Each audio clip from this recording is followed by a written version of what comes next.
കർത്താവേ, നിന്റെ ഉന്നതമായ നാമത്തിന് സ്വസ്ഥം ചെയ്യുന്നു. കർത്താവേ, നിന്റെ വിശുദ്ധ പൗരോഹിത്യത്തെ മഹത്വപ്പെടുത്തണമേ. കർത്താവേ, സഭയിലുള്ള സാന്നിധ്യം ദൃഢമാക്കണമേ.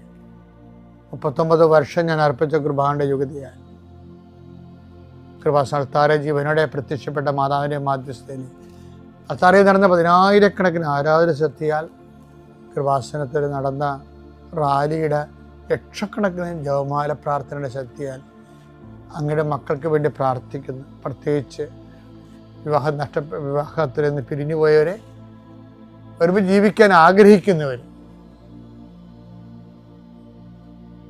കർത്താവിൻ്റെ നാമത്തെ ആശീർവദിക്കുന്ന മക്കളില്ലാത്തവരെ, ഒത്തിരി അബോർഷനും ഒത്തിരി ട്യൂബൽ പ്രഗ്നൻസിയൊക്കെ നടന്നിട്ട് ഇനി മടുത്ത് നിർത്തി മതി എന്നൊക്കെ പറഞ്ഞ് മാറ്റിയവരെ, അവരൊറ്റ ആശീർവാദം കൊണ്ട് കർത്താവ് പുതിയൊരു ജീവിതം നിങ്ങൾക്ക് നൽകട്ടെ എന്ന് പ്രാർത്ഥിക്കുന്നു. കർത്താവെ, കടകമ്പോളങ്ങളും വരുമാന മാർഗം മുട്ടിപ്പോയ മക്കളുണ്ട്. അവർക്ക് ഈ ആശീർവാദത്തിൻ്റെ ഫലമായിട്ട് ആ കുടുംബത്തിന് ജീവിക്കാനുള്ള മാർഗം കാണിച്ചു കൊടുക്കാൻ പരിശുദ്ധമ്മ കൃപാസനം നടത്താറെ ഇവനോടെ പ്രത്യക്ഷപ്പെട്ട മാതാവിൻ്റെ മധ്യസ്ഥത്തിൽ ഞാൻ കുടുംബത്തെ വരുമാനത്തിന് വേണ്ടി പ്രാർത്ഥിക്കുന്നു.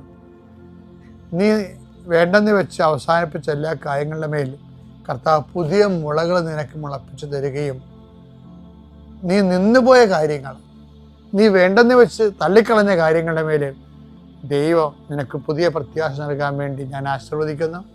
എൻ്റെ കർത്താവിൻ്റെ ഉന്നതമായ നാമത്തിൽ സഭയുടെ അധികാരത്തിൽ കുരിശടയാളത്തിൽ കൃപാസനത്താറെ ജീവനോടെ പ്രത്യക്ഷപ്പെട്ട മാതാവിൻ്റെ മധ്യസ്ഥത്തിന് രോഗപീഠകളെ ഈശ്വരനാമത്തിൽ സൗഖ്യം പ്രാപിക്കുന്നു.